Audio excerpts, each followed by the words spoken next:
me as always, Miss Di Marie. Di, what's going on? Hello, I'm very happy to be here. And we also have our other resident alien, JennaSayWhat. Jenna, what's going on? Not too much, Rob. So before we start, also, we just want to thank you for your continued love and support. Please like and subscribe. It helps us get out to more people, of course. And, actually, Jenna's got some goings on this week. So, of course, we want to promote everybody here. So, Jenna, what do you got coming up next week?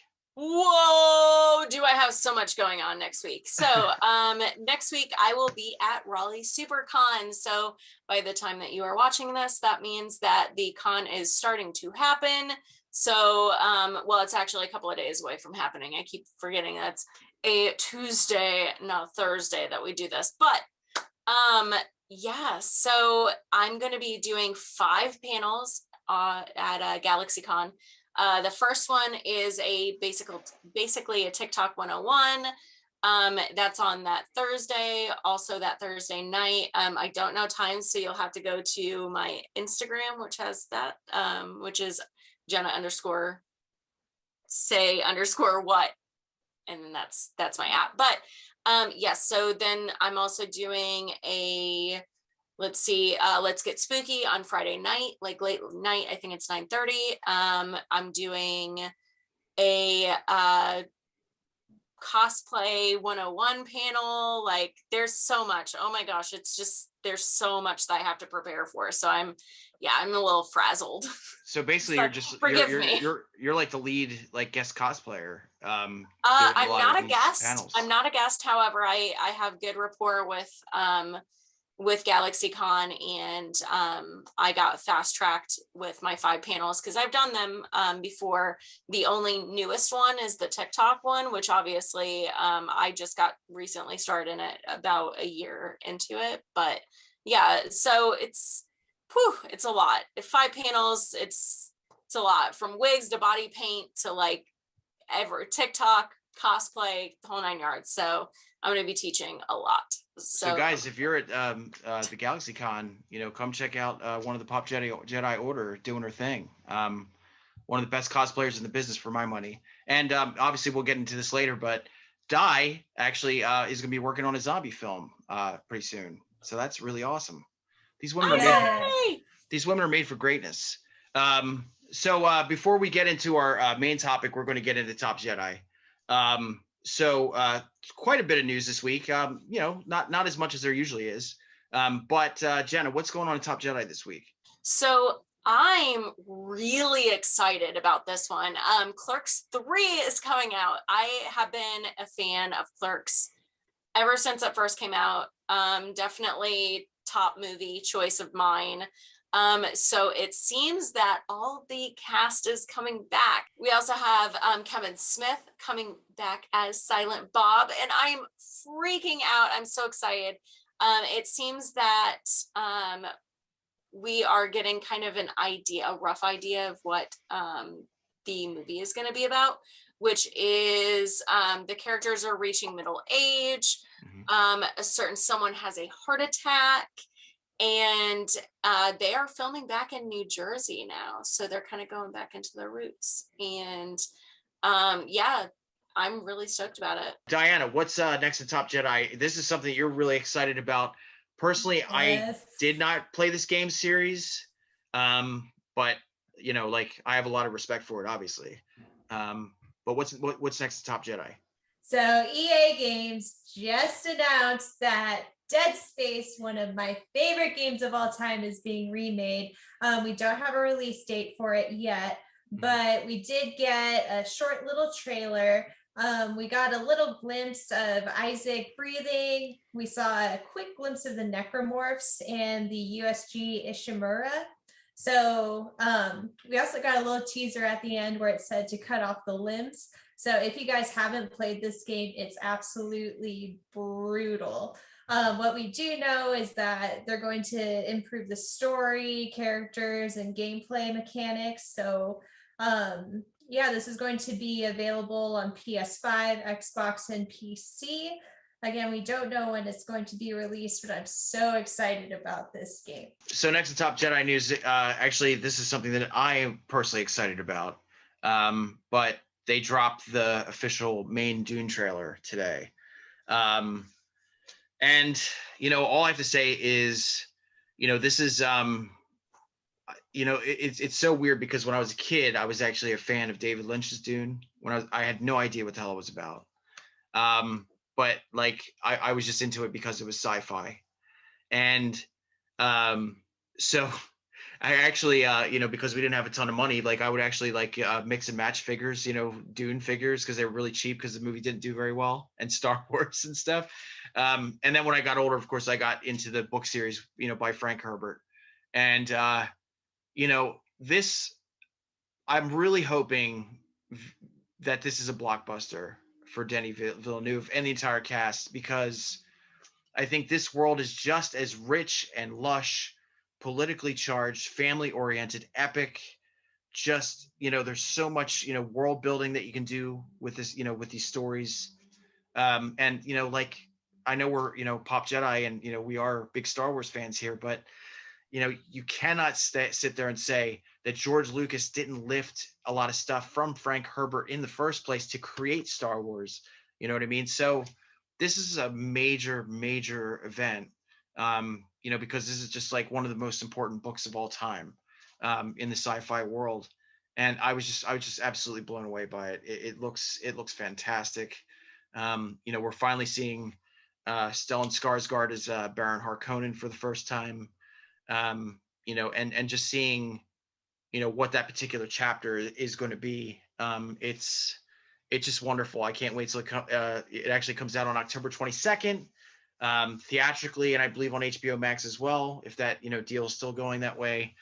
But yeah, Dune looks gorgeous. I can't wait until it comes out. Diana, we actually had some news today, not, as far as plot is concerned, but one of my personal favorite modern horror storytellers has for sure, yes, new film coming out. And go ahead and tell us about that silly name, because I thought it was fake. Jordan Peele just announced that his new film project with Universal is going to be called Nope. Mm-hmm. So he showed the poster of the film. It just looks like a big mysterious cloud eating up a kite over a small town, and that's all we get. And we do know that it will be starring Keke Palmer, Daniel Kaluuya, I hope I didn't slaughter their name, and Stephen Yeun from Walking Dead. So I don't know, whatever Jordan Peele's got coming to us, I think that he is a genius. So I think it's going to be an interesting ride, whatever. Excuse me, Oscar winner Daniel Kaluuya and Oscar nominated Stephen Yeun. I just love saying that. That's right. That's right. Yes, absolutely.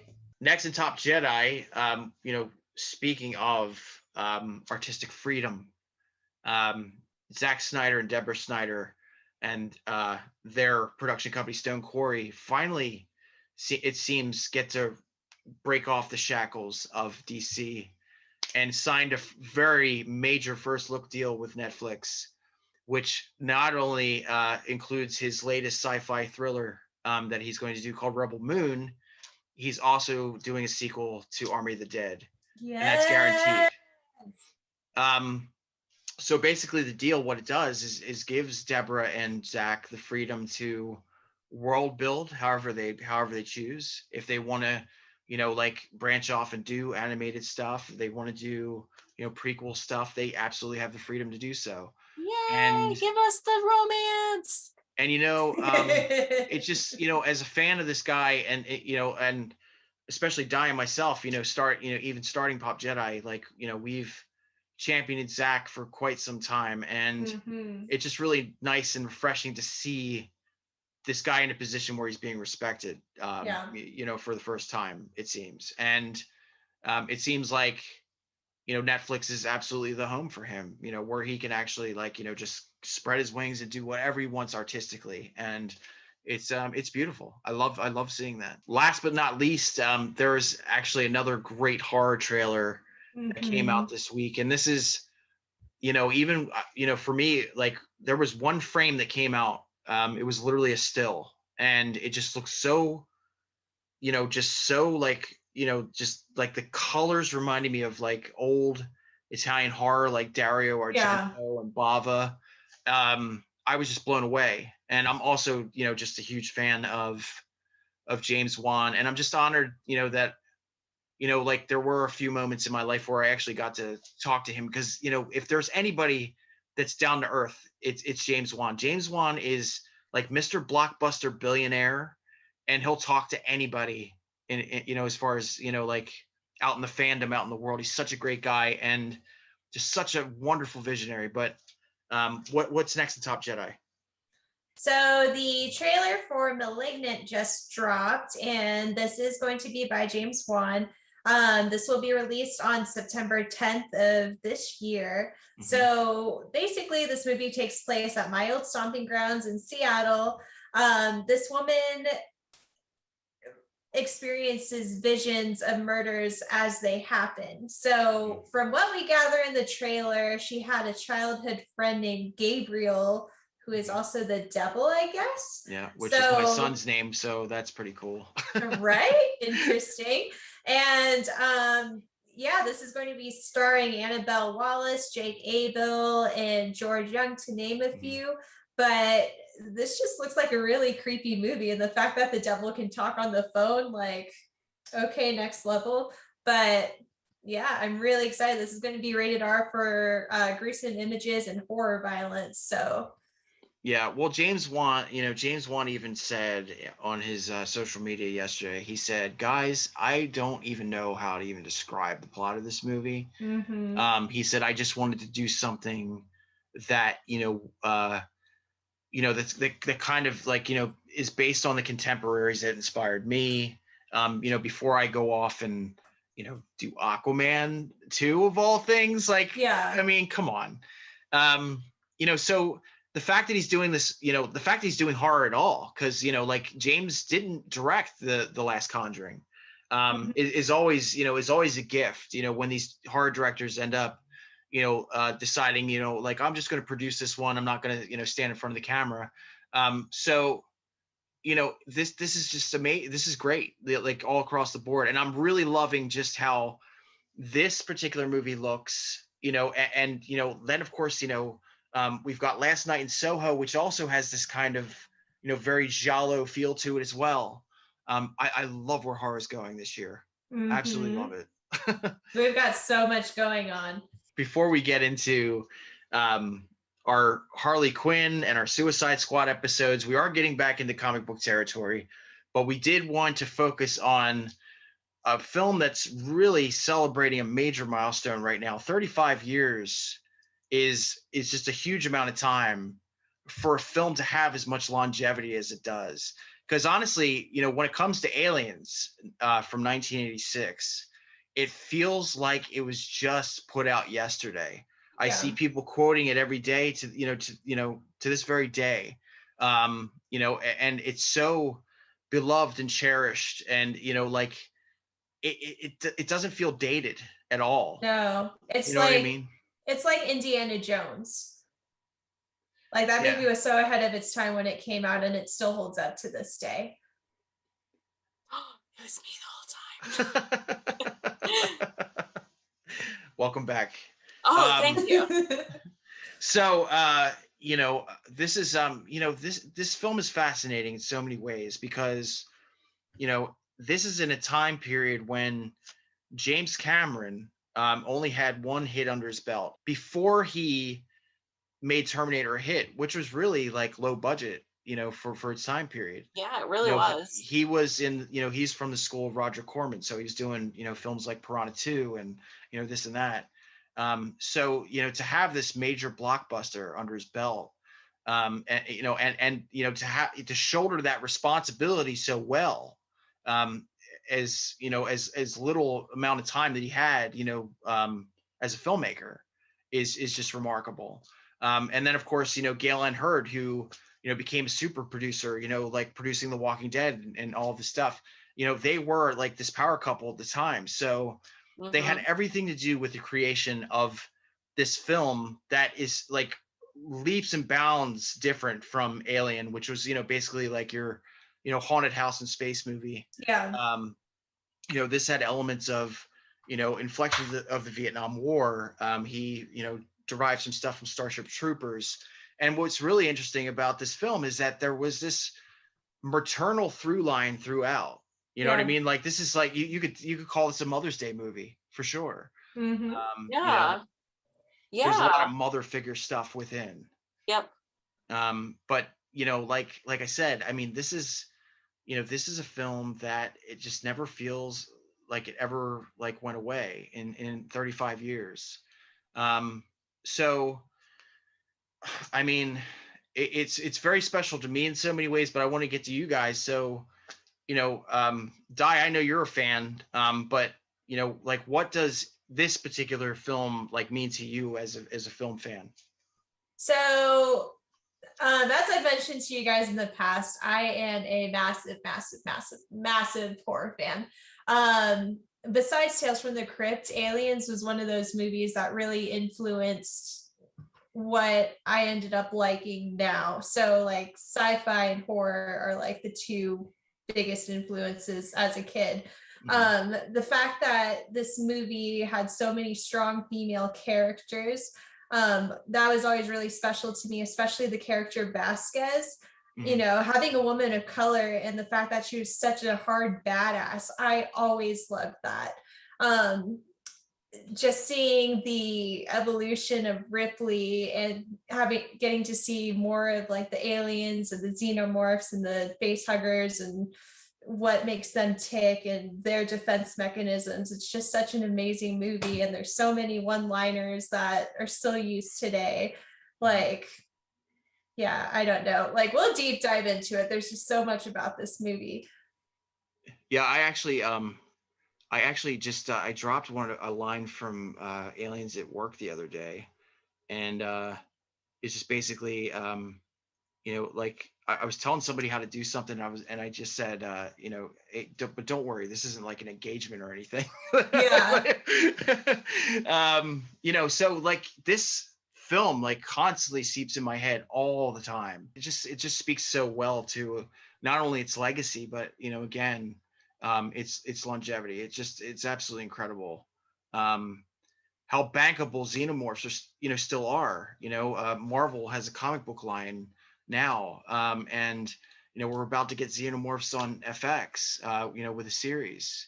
It's just like it's one of the most sought after and beloved creature designs like ever in history, and still remains to that, to this day.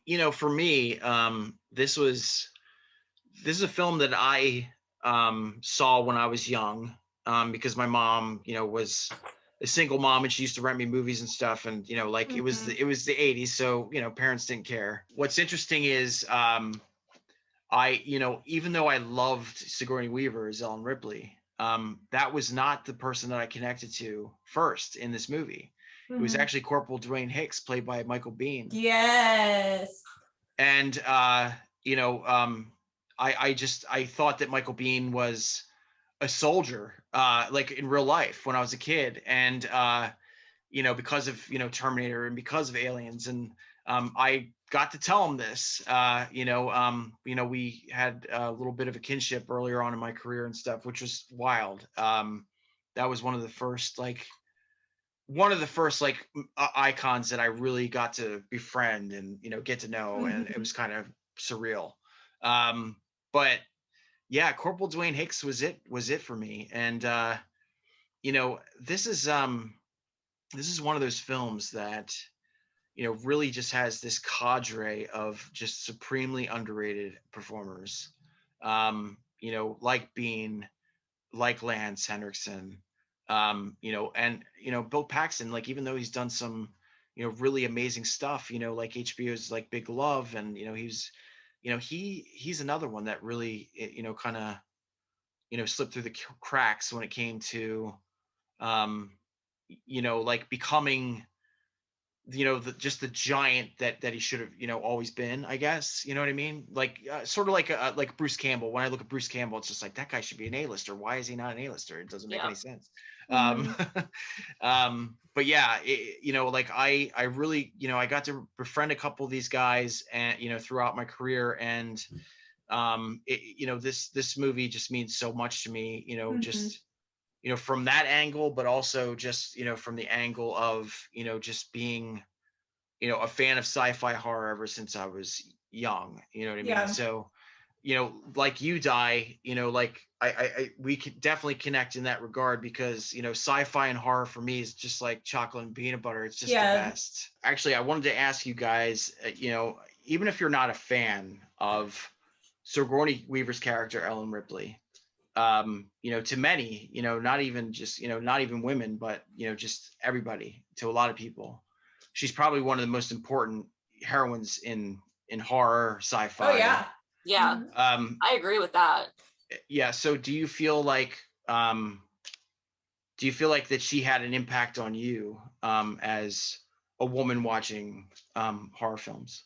For sure, because when we get into aliens, Ripley is absolutely horrified to be around them. She didn't want to be around androids. She's basically placed into her worst nightmare. And one of my favorite scenes from this movie is the elevator scene. Mm-hmm. You know what I mean? When she's gearing up to save Newt, because you see her gearing up and she's like, I really don't want to do this, but I'm going to do it. Mm-hmm. And I just think that she's such. She was a mother at that point. She was like, she didn't care. Like, she just wanted to save Newt.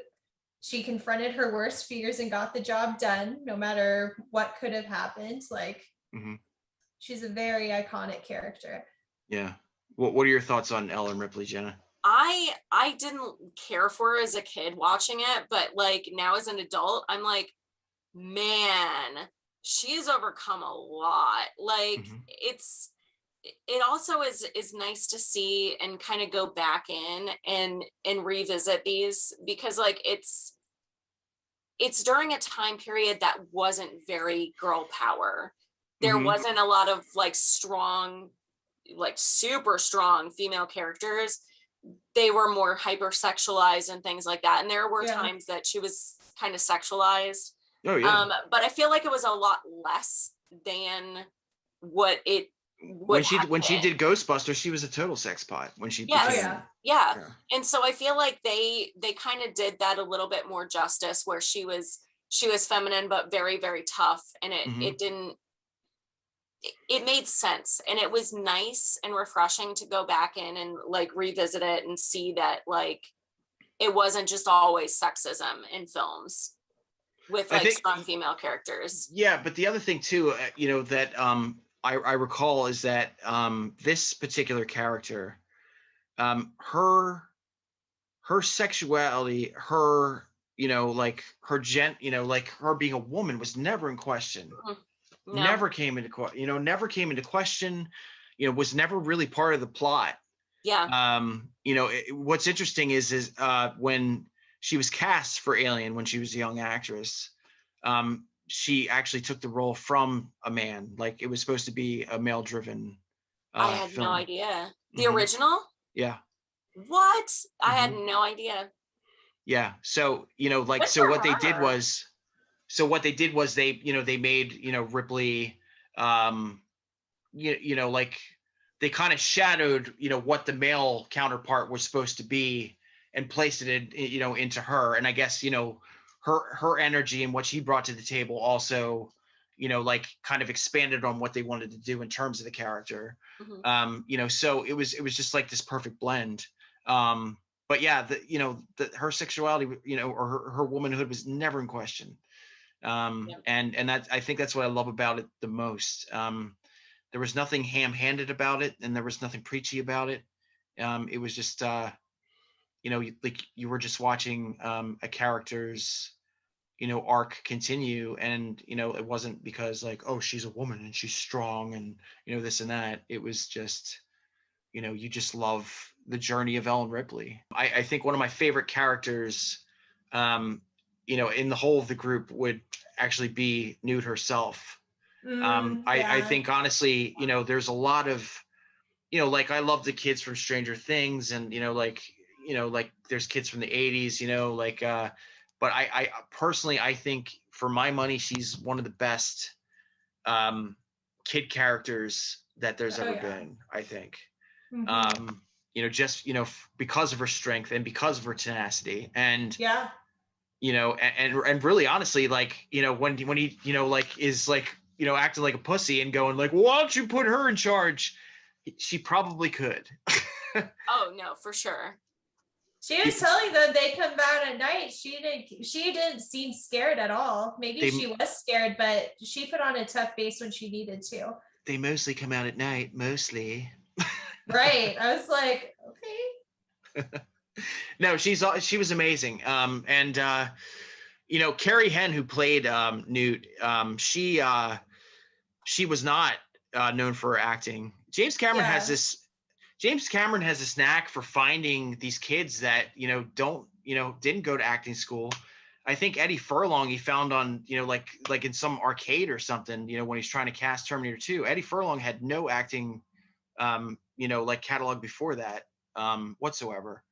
And same thing with Carrie Henn. He found her on I think her father was in the Air Force, and she was in the cafeteria, and he ended up finding her to do the part. Now she's a school teacher. She has nothing to do with film at all. Wow. I think they did a reunion a couple years ago where she showed up, and she's got a really great personality, and but she's completely like left field from all of this Hollywood stuff. She did one and done, but that performance is absolutely just iconic in itself. It's really, really good. Like she was like a kid, just like beyond her years. I think the whole cast was spectacular. Actually, I want to give a huge shout out to Lance Henriksen, who, just really brought something special to this android who, of course, Ripley was terrified by because of what happened in Bishop the first was installment. awesome. Yeah. But Bishop, that freaked me out, that first one. Bishop was probably more human than all of them. You know what I mean? And like also had this very like nurturing mechanism when it came to him.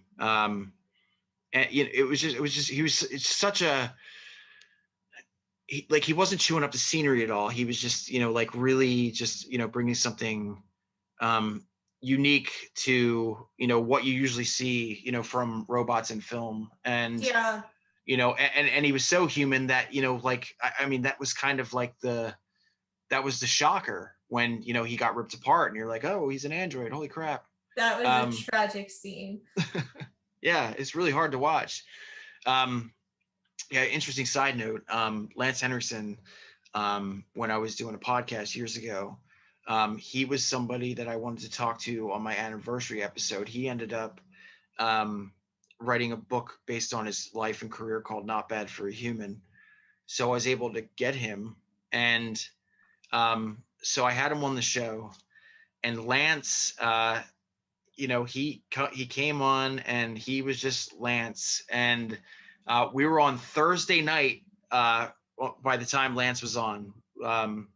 We ended up getting bumped to Saturday. I think the station that I was working for ended up getting fined by the FCC and stuff because Lance could not stop saying fuck. And just such a, like, I mean, when it comes to stories and, just a storied career, that man is like, leaps and bounds, ahead of, so many people. And, like Aliens is absolutely no exception. I think Lance Henriksen is probably one of the most criminally underrated actors there is in Hollywood. Even though he's constantly working, even now to this very day, he's working all the time. He's brilliant. I absolutely, I love the man. I hope we get to talk to him again one day. He's something else. But yeah, Bishop is, like he was definitely a standout. And again, like I said, like this cast was, just, brilliant all around. And, there was no one note character. So I wanted to ask you guys about Bill Paxton's character, Hudson, who obviously was the comic relief of the movie, or the scaredy cat for the most part. This tough guy that obviously, went and did some like really intense shit, when it came, to his, jacket with the Colonial Marines. But of course, when he steps on LV-4V26, he's the first one to start screaming like, we're dead, man. Like, we're done for. We're not going to make it, man. We're really not. Yeah. What did you think about that character and, just, Bill Paxton and what he brought to the, to that particular performance? What I remember with Bill Paxton's character is just the line where he's like, game over, man, game over. I have a really hard time putting names to faces with these characters, but I remember that was one of my favorite lines of the movie. Yeah. Well, I think that's one of my favorite lines ever. Yeah. It's quotable. I think even if you're not an Aliens fan, like, game over. Oh yeah. Sure. I think that line has been used in almost every TV show I think I've ever watched. Yeah. I think it's been in Psych. I think it's been in like everything. Mm-hmm. Everything. Most definitely. So the thing that I love about Hudson's character is, obviously, Bill Paxton and what he brought to the table. But, like when he first comes on the scene, he just says all this kind of racist, misogynistic shit. And, like, he's just like one of those guys where like, like, oh yeah, like this is our friend, but he's also our asshole. Like they just, he just gets away with it. And, but it's so funny, like, like the more terrified he gets, like that comedy level, like that barometer also goes up, and he just like chews up the scenery so beautifully, with this guy who is just, he's like a little fraidy cat. Until, of course, like he gets his redemption at the end, his end, like he knows his life is going to be taken, but at a certain point, he's just like, come on, man, you want some too? And, like that's something else we should bring up when it comes to the film. Like, God, the sound effects in this were incredible. From the gunfire to the, to the tracker.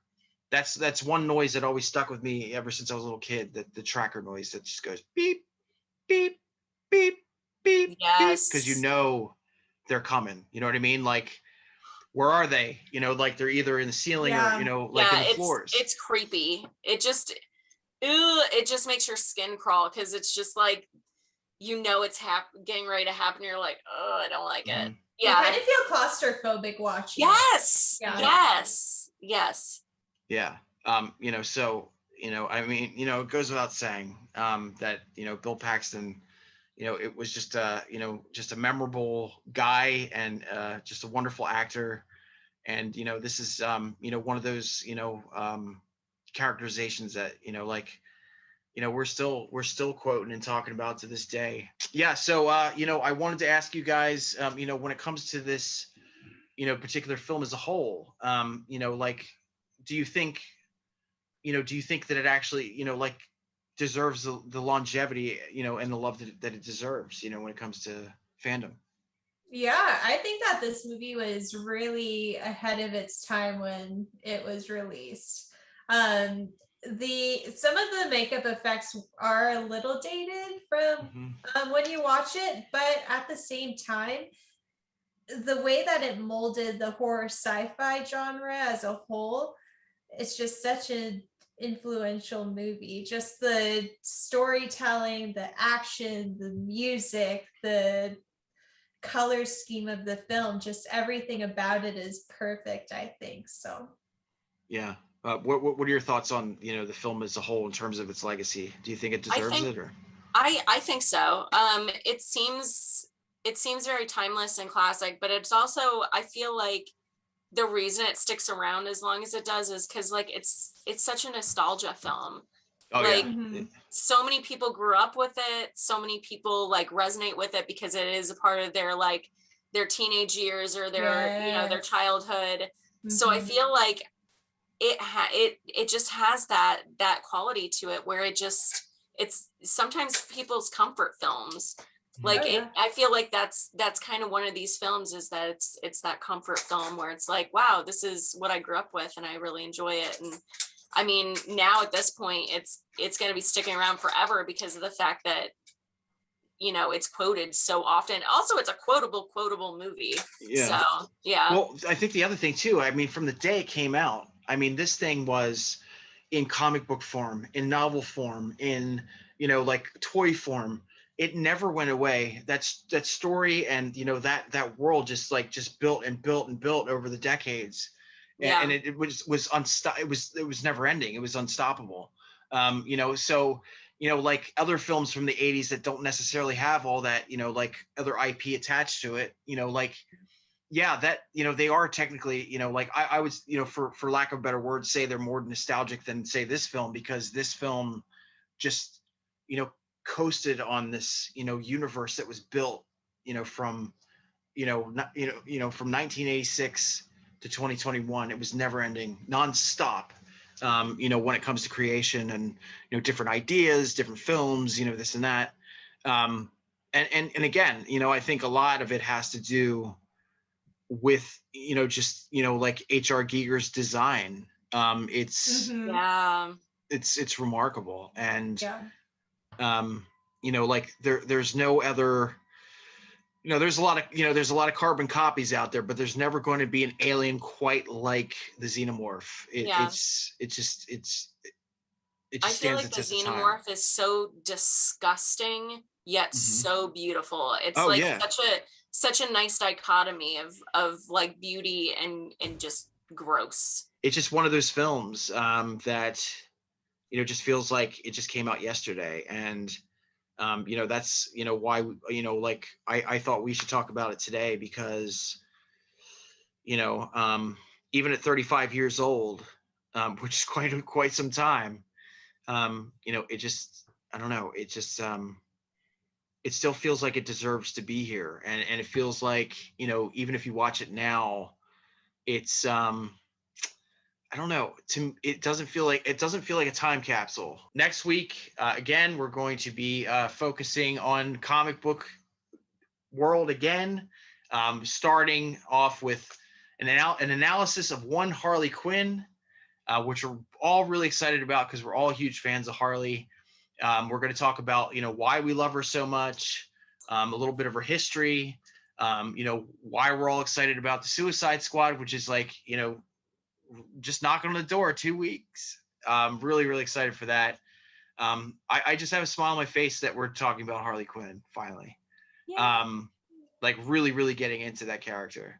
But yeah, that's it for now. Please like and subscribe. It helps us get out to more people. We'll talk to you soon. Bye-bye.